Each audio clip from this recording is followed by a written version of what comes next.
سلام على عباده الذين اصطفى أما بعد فأعوذ بالله من الشيطان الرجيم بسم الله الرحمن الرحيم لقد من الله على المؤمنين إذ بعث فيهم رسولا من أنفسهم يتلو عليهم آياته ويزكيهم ويعلمهم الكتاب والحكمة وإن كانوا من قبل لفي ضلال مبين وقال تعالى في موضع آخر لقد كان لكم في رسول الله أسوة حسنة لمن كان يرجو الله واليوم الآخر وذكر الله كثيرا وقال تعالى في مقام آخر هو الذي أرسل رسوله بالهدى ودين الحق ليظهره على الدين كله وكفى بالله شهيدا محمد رسول الله صدق الله العظيم۔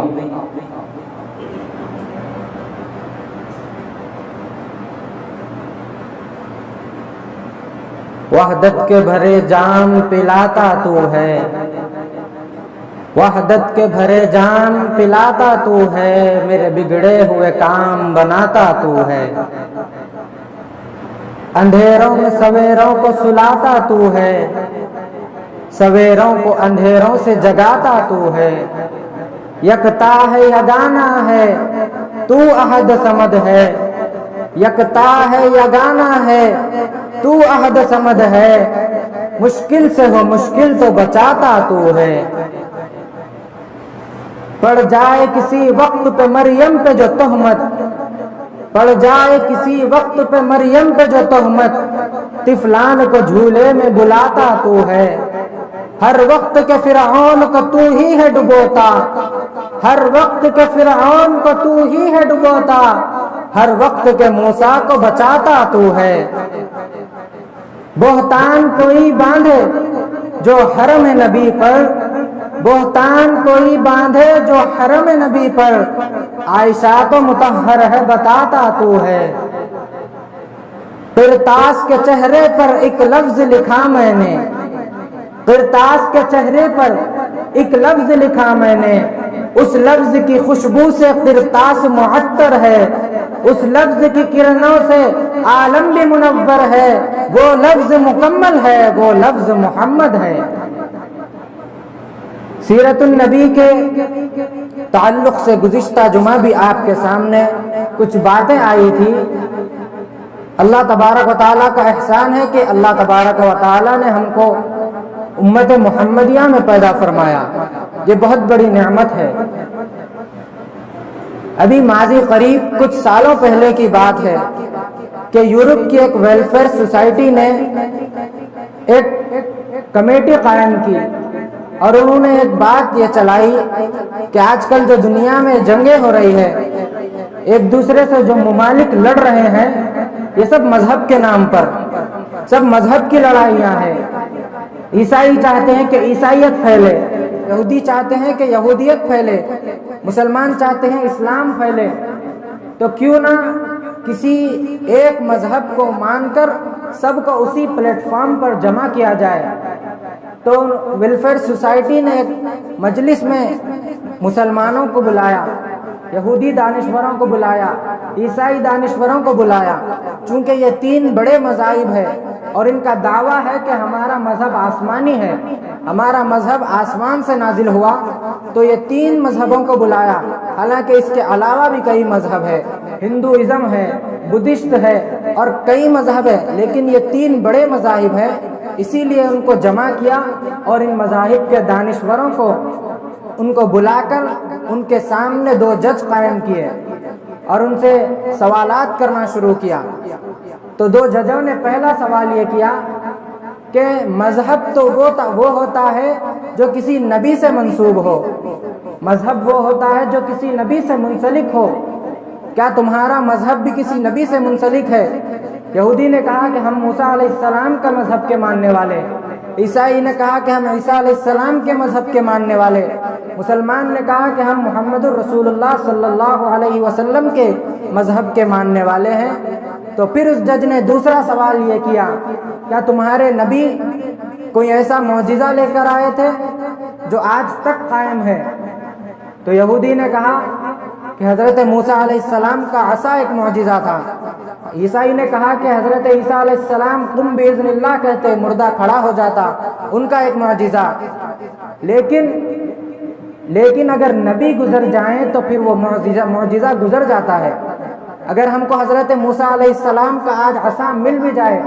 ان کی لکڑی مل بھی جائے، لیکن وہ کام نہیں کرے گی، وہ معجزہ نہیں دکھائے گی، اس لیے کہ وہ انہی کے ساتھ مخصوص تھا۔ اور اگر حضرت سلیمان علیہ السلام کا تخت ہمیں مل جائے تو وہ ہوا میں اڑا کر ہم کو نہیں لے جائے گا، وہ صرف ان کے ساتھ خاص تھا۔ اگر ہم کو سلیمان علیہ السلام کی انگوٹھی مل جائے تو ہم اس کے ذریعے چرند پرند سے باتیں نہیں کر سکتے، وہ ان کے ساتھ خاص تھا۔ تو سبھی خاموش تھے، عیسائی خاموش، یہودی خاموش، لیکن جب مسلمان کی باری آئی، مسلمان نے سینہ چوڑا کر کے قرآن ہاتھ میں لے کر کہا، یہ میرے آقا کا وہ معجزہ ہے جو کل بھی معجزہ تھا، آج بھی معجزہ ہے۔ یہ میرے آقا کا وہ معجزہ ہے جو کل بھی راہ دکھاتا تھا، آج بھی راہ دکھاتا ہے، کل بھی دلوں کو بدلتا تھا، آج بھی دلوں کو بدلتا ہے، کل بھی بھٹکے ہوں کو راستے پر لاتا تھا، آج بھی بھٹکے ہوں کو راہ دکھاتا ہے۔ پھر اس جج نے سوال کیا کہ کیا تمہارے کسی نبی نے یہ دعویٰ کیا ہے کہ میں ساری دنیا کا نبی ہوں؟ عیسائی خاموش ہے، یہودی خاموش ہے، کیونکہ اللہ نے ان کو کچھ وقت کے لیے، کچھ زمانے کے لیے اور کچھ شہروں کے لیے نبی بنایا تھا۔ کچھ شہروں میں کئی نبی ہوتے تھے، ایک زمانے میں اس علاقے میں ایک نبی، اس علاقے میں ایک نبی، لیکن جب مسلمان کی باری آئی تو مسلمان نے قرآن اٹھا کر کہا، وما ارسلناک الا رحمتا للعالمین وما ارسلناک الا کافتا للناس، میرے نبی ساری دنیا کے نبی، میرے نبی سارے عالم کے لیے رحمت بن کر آئے ہیں۔ فاران کی چوٹی پر آپ علیہ السلام نے جب مخاطب ہو کر جب لوگوں کو مخاطب کیا تو سامنے عرب کے لوگ تھے، سامنے قریش کے لوگ تھے، سامنے بنی ہاشم کے لوگ تھے، سامنے مکہ کے لوگ تھے، لیکن آپ نے قریش کو مخاطب نہیں کیا، آپ نے مکہ والوں کو مخاطب نہیں کیا، آپ نے اپنی برادری کے لوگوں کو مخاطب نہیں کیا۔ آپ نے فرمایا، یا ایھا الناس انی رسول اللہ الیکم جمیعا، کہ اے لوگوں جو یہاں پر رہنے والے ہیں، جو اس خطے میں رہنے والے ہیں، چاہے کسی اور ملک میں رہنے والے ہیں، چاہے آج رہتے ہوں یا کل پیدا ہوں گے، تا قیامت تک جو انسان پیدا ہوتے رہے گا، میں تم سب کی طرف نبی بنا کر بھیجا گیا ہوں۔ تو ہمارے نبی ساری دنیا کے نبی، ہمارے نبی سارے عالم کے لیے رحمت للعالمین ہیں۔ اور کسی بھی شخصیت کا تعارف، کسی بھی شخصیت کی اس کی تاریخ، اس کا تعارف، اس کی پیدائش ولادت سے شروع ہوتا ہے، وفات پر ختم ہو جاتا ہے۔ فلاں جگہ ایک آدمی پیدا ہوا، فلاں جگہ پر بڑا ہوا، فلاں جگہ پر تعلیم حاصل کی، فلاں جگہ پر نوکری کی، فلاں جگہ پر مزدوری کی، فلاں تنظیموں میں شامل ہوا، فلاں کام کیا، اور پھر اس کا انتقال ہو گیا۔ اس کے بعد اس کی کتاب بند ہو جاتی ہے، اس کی سوانح حیات بند ہو جاتی ہے۔ کسی بھی شخصیت کا تعارف اس کی ولادت سے شروع ہوتا ہے اور وفات پر ختم ہو جاتا ہے۔ ایک میرے آقا کی ذات ہے کہ آپ کا تعارف ولادت سے شروع نہیں ہوتا، وفات پر ختم نہیں ہوتا، آپ کا تعارف عالم ارواح سے شروع ہوتا ہے اور جنت تک جاتا ہے۔ عالم ارواح میں اللہ تبارک و تعالی نے 2 جلسے کیے تھے، ایک میں ہم سب کو بلایا، ہم سب کی روحوں کو بلایا اور ہم سب سے معاہدہ کیا، الست بربکم، کیا میں تمہارا رب نہیں ہوں؟ تو سب نے کہا قالوا بلا، کیوں نہیں، آپ ہمارے پروردگار ہیں۔ اور پھر دوسرا جلسہ کیا، اس میں ہم اور آپ کو نہیں بلایا، صرف نبیوں کو بلایا۔ وَإِذْ أَخَذَ اللَّهُ مِيثَاقَ النَّبِيِّينَ لَمَا آتَيْتُكُم مِّن كِتَابٍ وَحِكْمَةٍ ثم جاءکم رسول مصدق لما معکم، کہ اللہ تبارک و تعالیٰ نے تمام نبیوں کو مخاطب ہو کے کہا کہ اے نبیوں، میں تمہیں حکمت بھی دوں گا، تدبر بھی دوں گا، فصاحت بھی دوں گا، بلاغت بھی دوں گا، امامت بھی دوں گا، سب کچھ دوں گا، لیکن پھر آئے گا میرا نبی، پھر آئے گا میرا رسول، جب وہ آئے گا تو تم اس کی تصدیق کرو گے، تم اس پر ایمان لاؤ گے۔ تو اس میں غور کرنے کی بات یہ ہے کہ اللہ نے کہا ثم جاءکم رسول، کہ تم نبیوں تم پہلے جاؤ گے، میرا رسول تمہارے بعد آئے گا۔ کسی ایک نبی کو بھی نہیں کہا کہ تو پیچھے رہ جائے گا۔ اسی لیے اگر آج کوئی نبوت کا دعویٰ کرے تو وہ جھوٹا اور پاگل تو ہو سکتا ہے، نبی نہیں ہو سکتا، اس لیے کہ اللہ تبارک و تعالیٰ نے فرما دیا ثم جاءکم رسول، پھر آئے گا میرا رسول جو آخری نبی ہوگا۔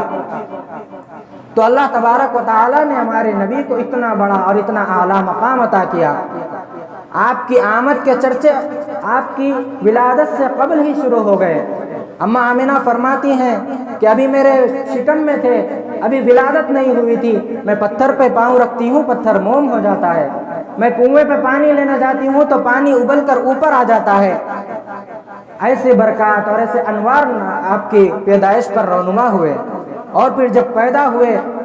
تو ہم اور آپ پیدا ہوتے تو گندگی ساتھ لے کر آتے، ہمارے نبی پیدا ہوئے تو صاف اور شفاف، غسل کیا ہوا، آئے تو آنگن میں خوشبو بکھر گئی، آپ کی آمد پر سارا نور پھیل گیا، سارے محلات روشن ہو گئے۔ آپ علیہ السلام کو جب حلیمہ نے آ کر لینے کا ارادہ کیا تو اماں آمنہ دیکھتی ہیں کہ بڑا حسین بچہ ہے، بڑا پیارا بچہ ہے، لیکن پھر رونے لگتی ہیں۔ تو دائی حلیمہ پوچھتی ہے کہ آمنہ روتی کیوں ہے؟ تو کہتی ہے کہ اللہ نے بڑا حسین بچہ دیا، رو اس لیے رہی ہوں کہ کاش اس کے بابا زندہ ہوتے، آج اس کے والد زندہ ہوتے تو کھلونے لے کر آتے۔ باپ اپنے بچوں کو کھلونے لے کر آتے ہیں، اگر اس کے والد زندہ ہوتے تو اس کو کھلونے لے کر آتے۔ تو گویا اللہ تبارک و تعالیٰ نے عرش سے یہ کہا کہ اے آمنہ، تو صرف اسے اپنی نسبت سے دیکھتی ہے، تو صرف اتنا دیکھتی ہے الم یجد کا یتیمن، کہ یہ یتیم ہے، تو صرف اتنا دیکھتی ہے الم یجد کا یتیمن، تیرے گھر میں کوئی چیز نہیں ہے، لیکن تو اسے میری نسبت سے دیکھ، فآوا، اسے میں نے اپنا محبوب بنایا ہے، اسے میں نے اپنا حبیب بنایا ہے، اسے میں نے اپنا دوست بنایا ہے، اسے کھلونے کھیلنے کے قابل تو ہو جانے دے، جب یہ قابل ہو جائے گا یہ انگلی کا اشارہ کرے گا، میں چاند کو 2 ٹکڑے کر دوں گا۔ پھر حضرت آمنہ روتی ہیں، تو پھر پوچھتی ہیں کہ کیوں روتی ہو آمنہ؟ تو کہتی ہیں کہ آج اگر عبداللہ زندہ ہوتے، اس کے والد زندہ ہوتے تو اس کو سیر کو لے کر جاتے، بابا اپنے بچوں کو سیر کو لے کر جاتے ہیں۔ تو گویا اللہ عرش سے یہ آواز دیتے ہیں الم یجد کا یتیمن فآوا، کہ میں نے تجھے یتیم پایا تو پھر تجھ کو ٹھکانہ دیا، اسے سیر کے قابل تو ہو جانے دے، جب یہ سیر کے قابل ہو جائیں گے تو میں اسے عرش کی سیر کرا دوں گا، اپنے پاس معراج پر بلا لوں گا۔ تو اللہ کے نبی علیہ السلام کی سیرت ہم بیان کر نہیں سکتے، ہمارے الفاظ اس کو بیان کرنے کی صلاحیت نہیں رکھتے۔ اللہ کے نبی کا وہ مقام و وہ مرتبہ ہے، اور کسی نے آپ کی ولادت کو یوں کھینچا ہے کہ پردے اٹھے نگاہ سے ہر شے نکھر گئی، تنویر صبح رات کے رخ پر بکھر گئی، دشت و جبل سے نور کے کوندے لپک پڑے، کلیوں کے جام پھولوں کے ساغر جھلک پڑے، فردوس عکس ریز ہر لالہ زار پر، بادل فضائے دہر پہ رحمت کے چھا گئے، آئی صدا کے سید کونین آ گئے، پر نور کعبہ اور بھی پر نور ہو گیا، بطحا تمام جلوہ گہے نور ہو گیا، پائی جھلک جو ساقی کوثر کے نور کی، زمزم سے موج اٹھی شراب طہور کی، بادل فضائے دہر پہ رحمت کے چھا گئے، آئی صدا کے سید کونین آ گئے۔ وہ صبح ربیع کی سحر کا اجالا، وہ جس کو بہاروں نے صدیوں میں پالا، جسے حق نے خود آپ سانچے میں ڈھالا، وہ حسن کی نزاکت امنگوں کی مالا، وہ برکت کا برتو، وہ رحمت کا جھالا، وہ آدم تا عیسیٰ سبھی کا حوالہ، فلک چاند سورج ستارے گواہ ہے، زمیں کے حسین سب نظارے گواہ ہے، وہ آیا ہے جس نے جہاں کو سنبھالا، حسن کی نزاکت امنگوں کی مالا، وہ ہر نوری بشری سے بہتر و بالا، کوئی سمجھے تو اسے ہوش والا، وہ آدم تا عیسیٰ سبھی کا حوالہ، وہ توحید رب کی سنانے ہے آیا، وہ امت کو سینے لگانے ہے آیا۔ وہ آیا ہے جس نے جہاں کو سنبھالا، وہ مقصود کون و مکان آ گیا ہے، ہرا سے وسوئے فران آ گیا ہے، خدا کا زمین پر بیان آ گیا ہے، روایت بتانے حسان آ گیا ہے، وہ سارے کا سارا قرآن آ گیا ہے۔ اسی لیے حضور اقدس صلی اللہ علیہ وسلم سے ہمیں اپنی جان سے زیادہ، مال سے زیادہ، اپنی اولاد سے زیادہ، حتیٰ کہ اپنی جان سے زیادہ محبت کرنے کا حکم دیا گیا۔ حضور صلی اللہ علیہ وسلم نے خود فرمایا، ہم سے خود محبت طلب کی ہے، ہم سے خود محبت آپ نے مانگی ہے۔ آپ نے فرمایا لا یؤمن احدکم حتی اکون احب الیہ من والدہ وولدہ والناس اجمعین، کہ کوئی اس وقت تک مومن نہیں ہو سکتا جب تک کہ میں اس کے نزدیک اپنی اولاد سے زیادہ، اپنے والدین سے زیادہ، اس کے مال و دولت سے زیادہ، حتیٰ کہ اس کی جان سے زیادہ محبوب نہ ہو جاؤں۔ اللہ کے نبی نے یہ نہیں فرمایا کہ تم اتنی مجھ سے محبت کرو جتنی اپنے مال سے کرتے ہو، بڑی بات تھی۔ یہ نہیں فرمایا کہ تم اتنی محبت کرو جتنی اپنے اولاد سے کرتے ہو، بڑی بات تھی۔ یہ بھی نہیں فرمایا کہ تم اتنی محبت کرو جتنی والدین سے کرتے ہو، بلکہ یہ فرمایا کہ اپنی جان سے زیادہ محبت کرو۔ اس لیے کہ اگر یہ فرماتے کہ محبت اتنی کرو جتنی والدین سے کرتے ہو، جتنی مال سے کرتے ہو، جتنی اپنی اولاد سے کرتے ہو، تو حکم برابر ہو جاتا، محبت کا حکم برابر ہو جاتا۔ اور پھر کبھی ہماری زندگی میں خوشی کا موقع آ جائے، غمی کا موقع آ جائے، مال و دولت کا موقع آ جائے، کاروبار کا موقع آ جائے، عبادات کا، معاملات کا موقع آ جائے، تو ایک طرف حضور کی بات ہوتی، ایک طرف والد کی بات ہوتی، ایک طرف حضور کی بات ہوتی، دوسری طرف رشتہ داروں کی بات ہوتی، ایک طرف حضور کی بات ہوتی، دوسری طرف دوستوں کی خواہش ہوتی۔ اگر حکم برابر ہوتا تو ہم کہتے کہ چاہے ان کی مانو چاہے ان کی مانو، حکم برابر ہے۔ لیکن حضور نے فرمایا کہ لا یؤمن احدکم حتی اکون احب الیہ من والدہ وولدہ والناس اجمعین، کہ جب میرا حکم آ جائے، جب میرا حکم آ جائے، جب میری سنت آ جائے، تو سارے رشتہ داروں کی بات کو ٹھکرا دو، میرے دامن سے جڑ جاؤ۔ تو ہم حضور اقدس صلی اللہ علیہ وسلم سے کیسی محبت رکھتے ہیں،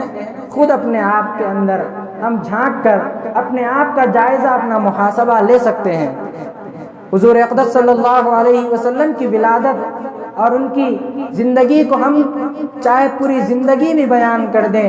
تو وہ کم نہیں ہو سکتی، اس لیے کہ خود حسان بن ثابت رضی اللہ عنہ نے کہا وَأَحْسَنَ مِنْكَ لَمْ تَرَ قَطُّ عَيْنِي وَأَجْمَلَ مِنْكَ لَمْ تَلِدِ النِّسَاءُ خُلِقْتَ مُبَرَّعًا مِنْ كُلِّ عَيْبٍ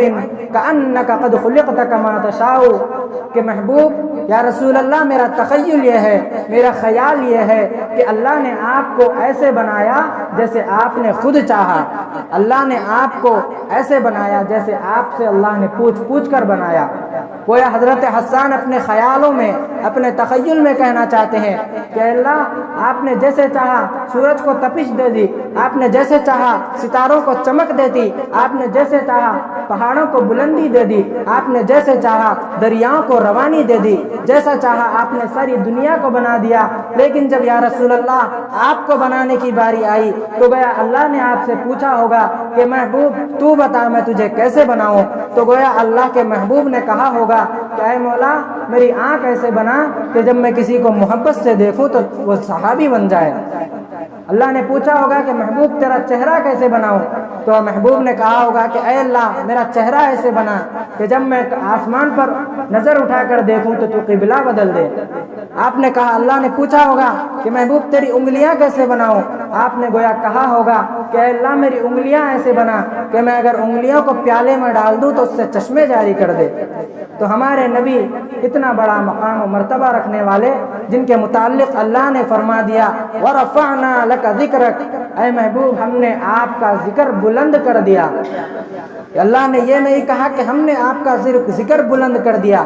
وَرَفَعْنَا لَكَ ذِكْرَكَ، اے محبوب ہم نے آپ کا ذکر آپ کے لیے بلند کر دیا۔ گویا اللہ تبارک و تعالیٰ اپنے محبوب کی خوشی چاہتے ہیں، اللہ تبارک و تعالیٰ اپنے محبوب کی محبت چاہتے ہیں۔ تو جس کا ذکر اور جس کا مرتبہ اللہ تبارک و تعالی خود بلند کر دے، آج اس کو فرانس کے، ہالینڈ کے یہ ناپاک اور نجس لوگ کیسے کم کر سکتے ہیں؟ آج یہ خاکے بنانے والے